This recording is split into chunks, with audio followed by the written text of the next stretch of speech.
Friends, ನಾನಿವತ್ತು ನಿಮಗೆ ಒಂದು ವಿಶಿಷ್ಟ ಅಡಿಕೆ ಮರವನ್ನು ತೋರಿಸ್ತಾ ಇದ್ದೀನಿ. ವಿಶಿಷ್ಟ ಯಾಕಂದರೆ ಇದಕ್ಕೆ ಎರಡು ಕಡೆ ಬೇರಿದೆ. ಸಾಧಾರಣವಾಗಿ ಮರಗಳಿಗೆಲ್ಲ ಒಂದೇ ಕಡೆ ಕೆಳಗೆ ಬೇರು ಇರುತ್ತಲ್ಲ, ಆದರೆ ಈ ಮರಕ್ಕೆ ನೋಡಿ, ಅಡಿಕೆ ಮರಕ್ಕೆ ಮೇಲ್ಗಡೆ ಕೂಡ ಬೇರಿದೆ ನೋಡಿ, ಮೇಲ್ಗಡೆ, ಆಮೇಲೆ ಕೆಳಗಡೆ ಕೂಡ ಬೇರಿದೆ.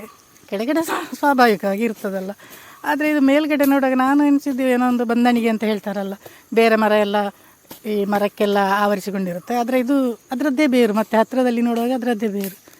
ಮಾತ್ರ ಅದು ಜೀವ ಆಗಿಲ್ಲ ನೋಡಿ, ಜೀವಂತ ಆಗಿಲ್ಲ, ಎಲ್ಲ ಸತ್ತಿರೋ ಹಾಗಿದೆ.